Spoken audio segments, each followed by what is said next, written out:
Evangelio de Marcos, el capítulo 3, los versículos del 7 al 19. Y dice así la lectura: Mas Jesús se retiró al mar con sus discípulos y le siguió gran multitud de Galilea y de Judea, de Jerusalén, de Idumea, del otro lado del Jordán y de los alrededores de Tiro y de Sidón, oyendo cuán grandes cosas hacía.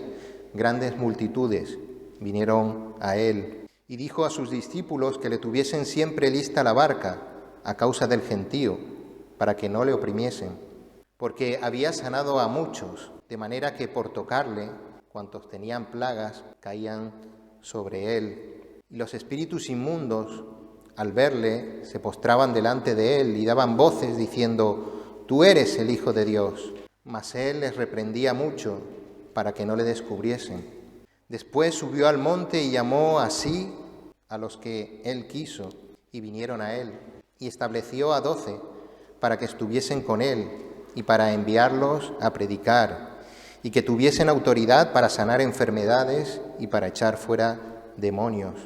A Simón, a quien puso por sobrenombre Pedro, a Jacobo, hijo de Zebedeo, y a Juan, hermano de Jacobo, a quienes apellidó Boanerges, esto es, hijos del trueno, a Andrés, Felipe, Bartolomé, Mateo, Tomás, Jacobo, hijo de Alfeo, Tadeo, Simón el cananista y Judas Iscariote, el que le entregó, y vinieron a casa. Hasta aquí la lectura. Y vamos a poner este tiempo en las manos del Señor con una oración. Sí, Señor y Padre Santo, queremos poner este tiempo en tus manos, Señor, para que tú lo dirijas, Señor. Toma tú este tiempo de exposición de tu palabra y dirígelo, Señor. Abre nuestro entendimiento para escuchar lo que nos quieres decir y ayuda, Señor, a este siervo a glorificar tu nombre. En el nombre de tu Hijo Jesús. Amén. Nos podemos sentar. Creo que una de las preguntas que más veces se han utilizado desde el púlpito es: ¿por qué buscas a Jesús? Y con esta pregunta todas las preguntas complementarias: ¿qué buscas de Jesús? ¿Para qué buscas a Jesús? ¿Estás buscando a Jesús? Hasta este momento, y a modo de resumen, el Evangelio de Marcos nos ha presentado a Jesús como el Hijo de Dios, desde el capítulo 1, en el versículo 1.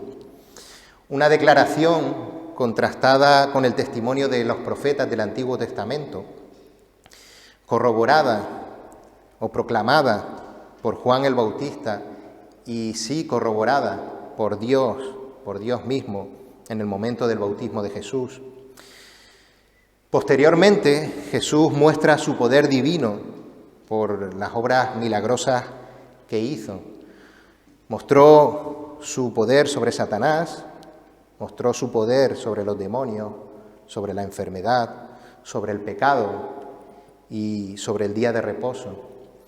Incluso sobre aquellos a los cuales él llamó. Los versículos anteriores llamó a varios discípulos, los cuales, dejándolo todo, le siguieron. También ha mostrado su autoridad sobre aquellos que, mediante la autoridad humana, se habían colocado como dirigentes religiosos del pueblo. Estos últimos, estos dirigentes religiosos, no reconocen esa autoridad y comienzan a maquinar cómo deshacerse de Jesús. De estos dice la palabra en Romanos 10:3, porque ignorando la justicia de Dios y procurando establecer la suya propia, no se han sujetado a la justicia de Dios.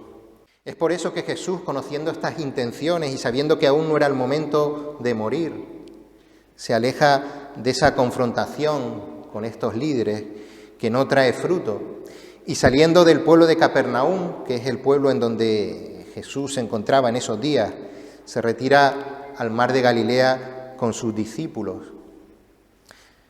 Jesús es odiado por los dirigentes religiosos y también por los dirigentes políticos que veían peligrar sus puestos de poder. En los versículos anteriores a este pasaje que hemos leído, los herodianos, que eran los seguidores de Herodes, el actual gobernante de la región con el permiso de Roma, y también los fariseos, como decíamos, querían matarle. Pero vemos que el pueblo en general lo idolatraba. La fama de Jesús se había extendido como un incendio, y además en aquella época no había internet, no había Facebook, no había teléfonos móviles, no había televisión, lo único que había era el boca a boca. Los que habían sido testigos de las palabras y de las obras de Jesús se lo habrían contado a otros, que a su vez se lo habrían contado a otros, y así, pues se habían juntado en aquel lugar apartado y recóndito, alejado de la civilización, gente de la propia región de Galilea, y nos habla aquí de una región, la de Idumea. Pues esta región se encontraba al sur de Judea, a unos 200 kilómetros de allí, del lugar del que estamos hablando en esta mañana. En definitiva, el texto nos quiere hacer caer en la cuenta de que allí había personas de los 4 puntos cardinales y de muy diversas culturas y condición. Y para poder entender la motivación de los que allí se acercaban, leemos en el versículo 8 que oyendo cuán grandes cosas hacía Jesús, grandes multitudes vinieron a él. Es cierto que habría algunos que se acercasen a Jesús porque, como leemos en Marcos 1:22, algunos se admiraban de su doctrina porque les enseñaba como quien tiene autoridad y no como los escribas. Pero la gran mayoría de los que allí se presentaron venían atraídos por los grandes prodigios que habían oído que hacía Jesús. Devolvía la vista a los ciegos, los cojos andaban, los leprosos eran sanados. Jesús no era un simple curandero que quitaba el reuma o el dolor de cabeza. Lo que movía a la mayoría era el beneficio propio. Buscaban ser sanados o que su familiar enfermo al que acompañaban fuera sanado. Y tal era la actitud de esa multitud, que tanto la vida de los discípulos como la vida de Jesús estaba en peligro. Jesús les había dicho a sus discípulos: tengan preparada una barca por si tenemos que saltar a ella para que no nos pisoteen. Porque la gente quería tocar a Jesús fuera como fuese y habrían sido capaces de pisotearlo con tal de rozarlo y sanar de sus enfermedades físicas. Y esa era toda la relación que quería tener esa multitud con Jesús, con el Hijo de Dios, Dios mismo. Y lo cierto es que, visto desde fuera, no podemos evitar quizá condenar el egoísmo y el interés de aquellas personas, pero lo cierto es que todos los seres humanos, por naturaleza, somos así. No está en la naturaleza humana el buscar a Dios, no desde que Adán pecó. Desde entonces el hombre se oculta de Dios y peor aún, deja de buscarlo. Romanos 3, el versículo 11, dice del hombre: como está escrito, no hay justo ni aun uno, no hay quien entienda, no hay quien busque a Dios. Las personas que se acercaban a Jesús lo hacían de manera interesada, buscando recibir un milagro, y eran capaces de hacer el sacrificio de recorrer 200 kilómetros para conseguirlo. No conocían a Jesús y no tenían ninguna intención de conocerlo. No querían conocer su verdadero ministerio, lo que verdaderamente Jesús había venido a hacer a este mundo. Y si no conoces a Dios, te acercas a Él por cualquier razón, siempre equivocada. Jesús no había venido al mundo a liberar a las personas de sus enfermedades físicas y temporales. Jesús había venido al mundo a salvar al mundo de la peor enfermedad, el pecado. Por eso Aunque Jesús tenía compasión de la gente y sanaba a los enfermos, Jesús buscaba alejarse de la multitud, busca milagros para llevar a cabo su verdadero cometido, como lo leímos en el capítulo 1, el versículo 38, que le decía Jesús a sus discípulos: vamos a los lugares vecinos para que predique también allí, porque para esto he venido, para predicar, para decir que Él era el Hijo de Dios y que iba a dar su vida en rescate por muchos, que iba a morir en la cruz para que todo aquel que en Él cree no se pierda, mas tenga vida eterna. La muchedumbre desconocía a Jesús, pero entre esa multitud de enfermos también había algunos poseídos por espíritus inmundos, los cuales reconocían que Jesús era el Hijo de Dios. Pero reconocer quién es Jesús no implica tener una relación con Él. En el caso de los demonios es obvio que reconocieran a Jesús. Lógico, los ángeles caídos, los demonios, habían estado en la presencia de Dios y por tanto conocían a Jesús. Y además están proclamando una gran verdad. De hecho, así comienza el Evangelio, este Evangelio de Marcos. Esa es la gran noticia del Evangelio. Jesús es el Hijo de Dios. Pero todo lo que viene de Satanás y sus demonios viene con trampa. Y es que muchas veces Satanás usa la verdad, entre comillas, para trastornar la realidad. Y Jesús inmediatamente reprende a esos demonios. Una de las razones por las cuales Jesús impide a los demonios que digan quién es que ese reconocimiento podría sugerir que entre Jesús y estos seres existe una buena relación. De hecho, en los versículos posteriores a este pasaje que hoy tratamos, los fariseos sugieren que el espíritu con el que Jesús hace sus obras es Belcebú. Estos fariseos insultan al Espíritu Santo. Si Dios quiere, podremos verlo en próximas semanas. Y Jesús deja totalmente claro que no hay amistad con los enemigos de Dios, aunque lo que sí hay es autoridad absoluta sobre ellos. Cuando Jesús los manda a callar, ellos obedecen inmediatamente. La otra razón por la cual Jesús calla a los demonios es que el único que iba a dar testimonio verdadero y real de quién era Él mismo.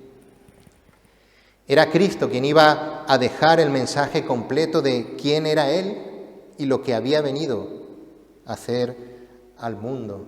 Recordamos esas palabras que dijo el Padre: este es mi Hijo amado, a Él oíd. La proclamación de los demonios de que Jesús era el Hijo de Dios es un mensaje incompleto. Ante esa noticia el pueblo habría querido nombrarle rey. Claro, todos querrían un rey que nos sana de las enfermedades, un rey que nos garantiza el alimento, que si no tenemos pan Él lo multiplica. La proclamación de los demonios de que Jesús era el Hijo de Dios es un mensaje incompleto porque oculta una parte del mensaje. Jesús, el Mesías, el Hijo de Dios, el Rey que no vino para ser servido, sino para servir, tenía que dar su vida en rescate por muchos. Jesús no busca la fama. La fama es un invento humano. Es la forma de que los demás te conozcan sin tener que conocerte. Ahora con las redes sociales han surgido incluso enfermedades relacionadas con esto. El Facebook, el Instagram, el Twitter. Personas subiendo sus fotos, su intimidad, siempre perfecta y bien iluminada y maquillada. Una eterna felicidad de fachada que oculta la realidad de nuestras vidas, todo para conseguir un me gusta y sentirnos admirados por los demás sin tener que relacionarnos con ellos. Pero Jesús quería lo opuesto. Jesús quería establecer una relación personal. Jesús quería decirle a las personas que estaban bajo la esclavitud del pecado.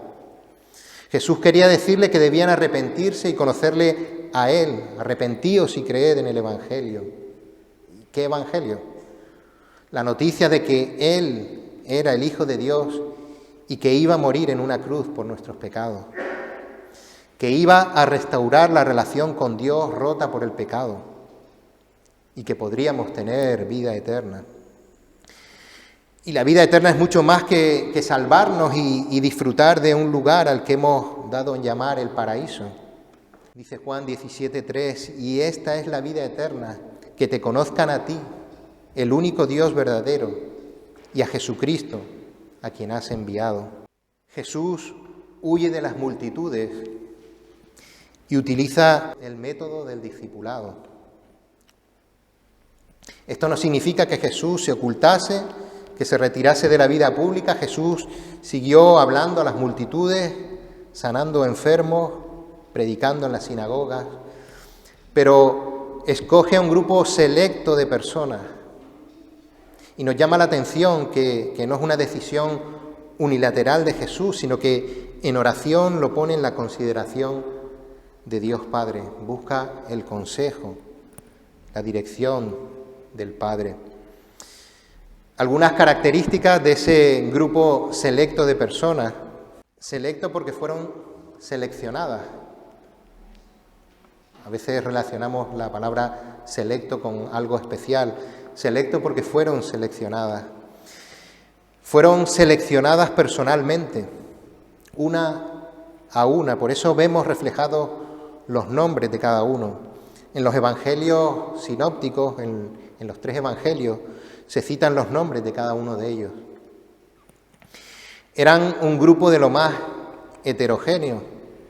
Había pescadores, publicanos, discípulos de Juan el Bautista, algunos eran apacibles, otros confrontadores, judíos de pro, hasta un terrorista.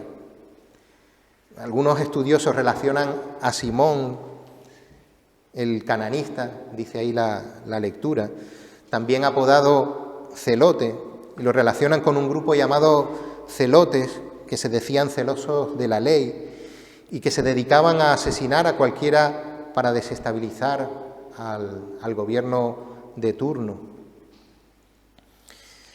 También en aquel grupo estaba aquel que lo traicionó. La realidad es que eran personas de todo tipo, de toda clase, y Jesús era el factor que los unía. Vemos que no se destaca ninguna cualidad, no hay cualidades que el texto destaque en ellos. No son líderes religiosos o políticos influyentes. Pedro, Andrés, Jacobo y Juan eran pescadores.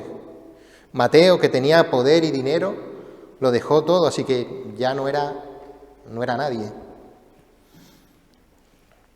De hecho, leemos el apodo de los hijos del trueno, que más bien era el apodo que manifestaba el carácter explosivo de Jacobo y Juan, y más que una virtud, podríamos considerar que era un defecto.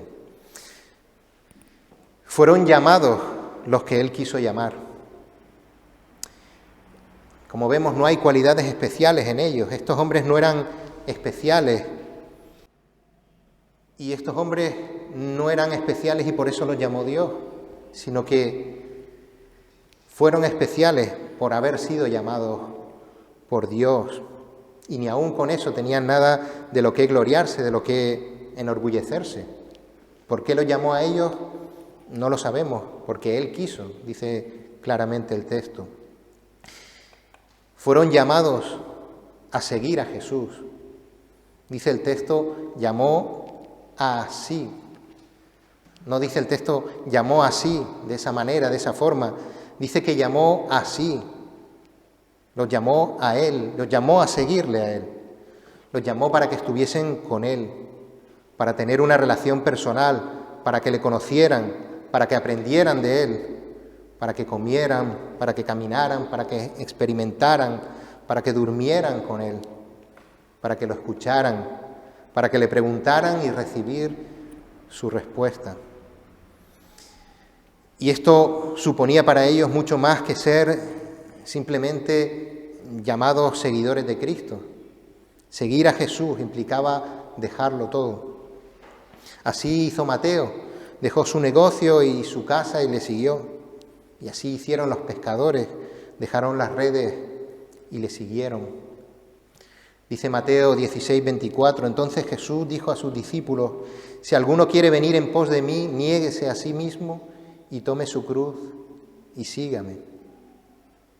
O Mateo 10, 37 al 38, el que ama a padre o a madre más que a mí, no es digno de mí.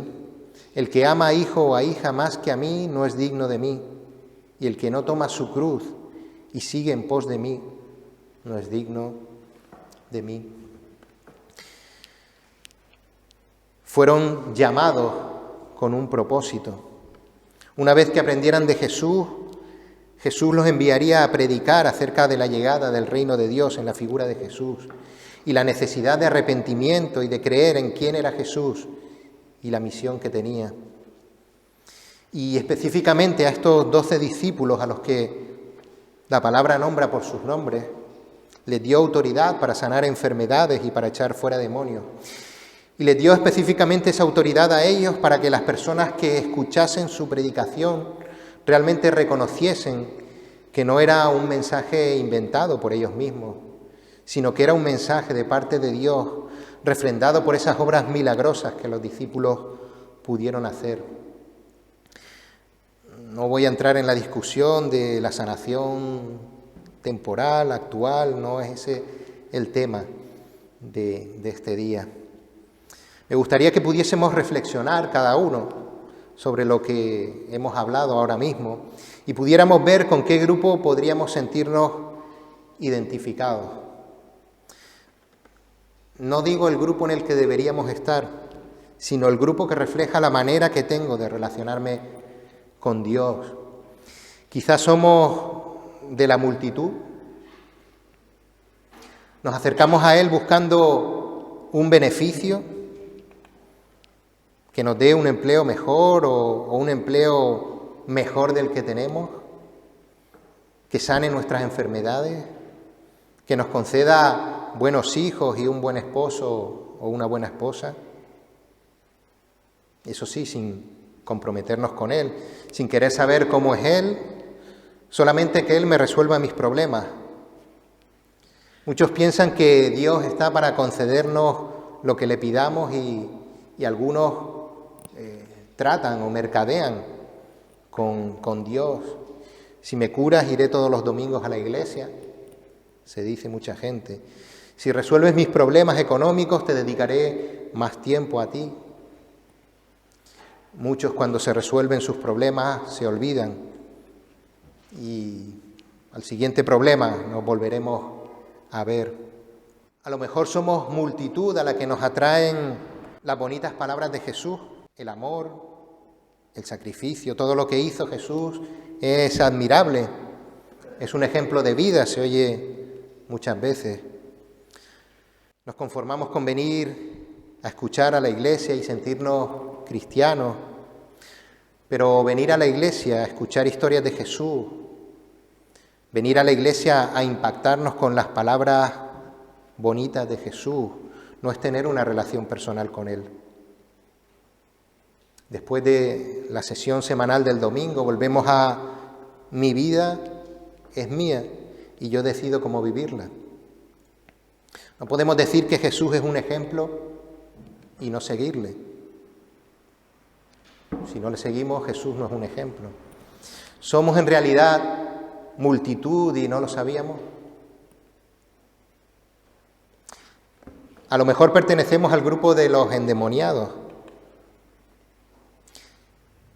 Y quiero que me entiendan, no estoy diciendo que alguien aquí ahora esté endemoniado.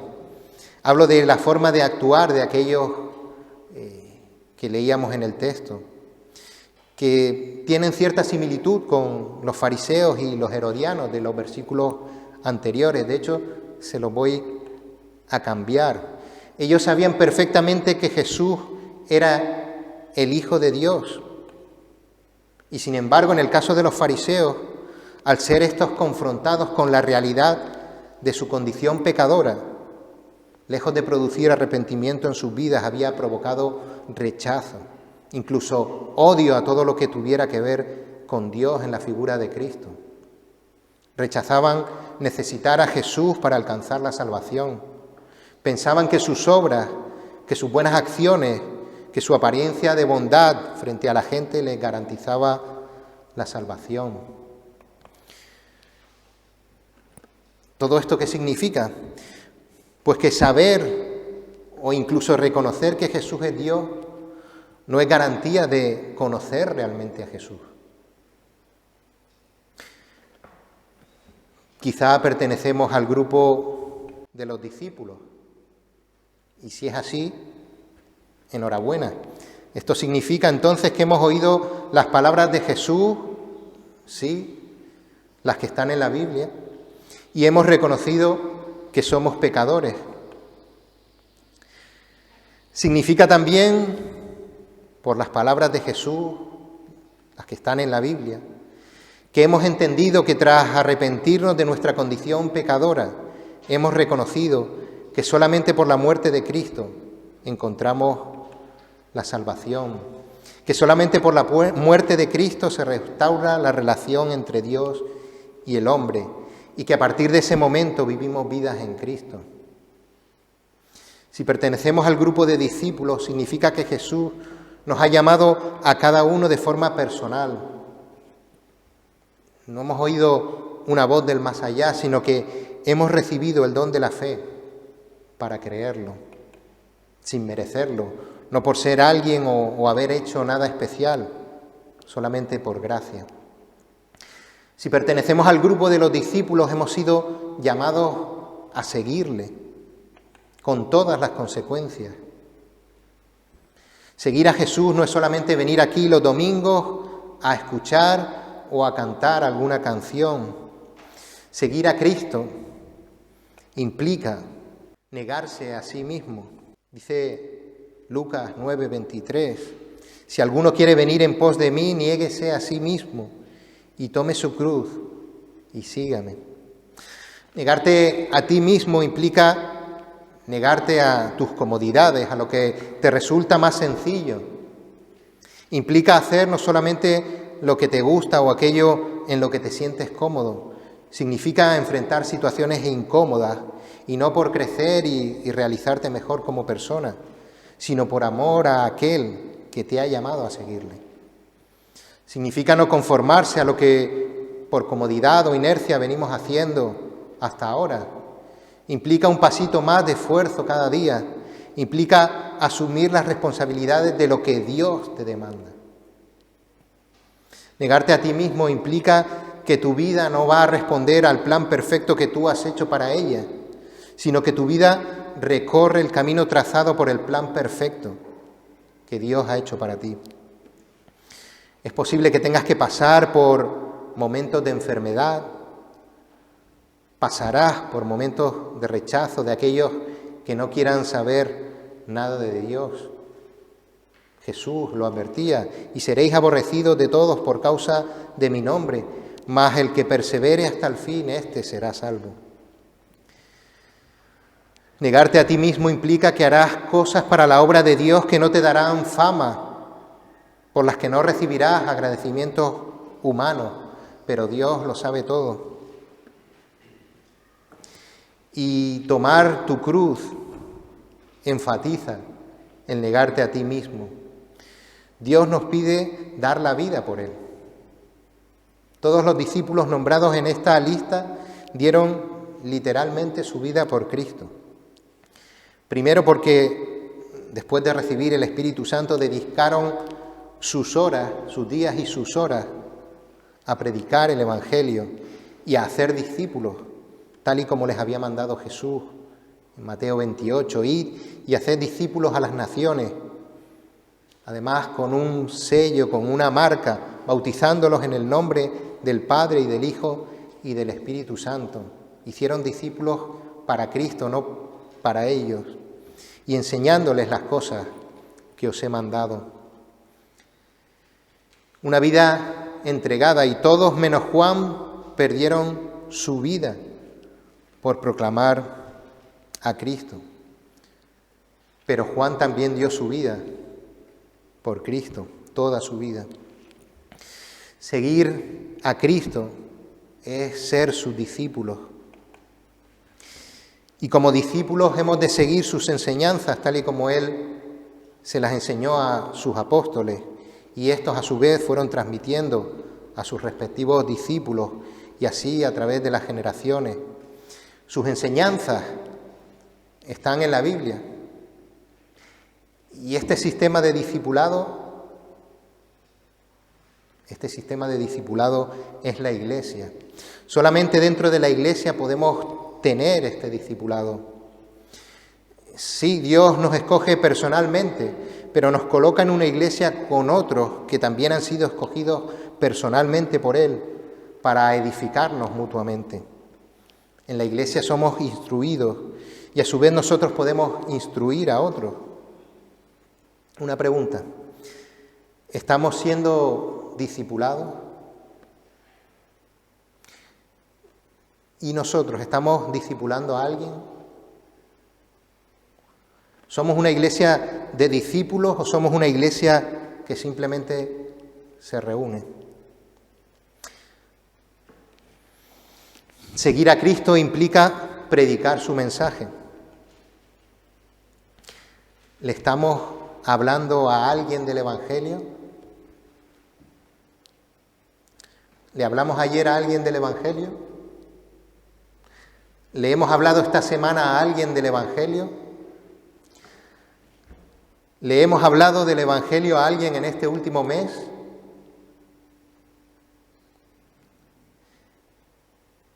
Y los que nos subimos a predicar al púlpito, ¿nos conformamos con hablar en el púlpito nada más? O los que cantan, o los que limpian, o los que desempeñan alguna labor dentro del local de la iglesia, ¿nos conformamos con lo que hemos hecho y ya permanecemos callados? No sirve con entonar el mea culpa, si no lo estamos haciendo, lo tenemos que hacer. Miramos la pantalla, ¿estamos en el grupo de los discípulos?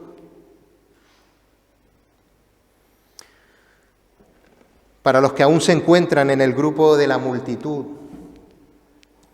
hoy Dios te está dando la oportunidad de escuchar su llamado. No te limites a cumplir tus deseos o ilusiones. No te limites a que Dios resuelva tus problemas con el dinero, con la enfermedad, con los hijos rebeldes, con alguna adicción. No te limites a saber de Dios lo que escuchaste que otros dijeron. Dios quiere que le conozcas. Clama a Él para que a través de la palabra, de la Biblia, Él abra tu entendimiento y puedas llegar a conocerle. Y esta es la vida eterna, que le conozcas a Él, el único Dios verdadero, y a Jesucristo, a quien Dios envió.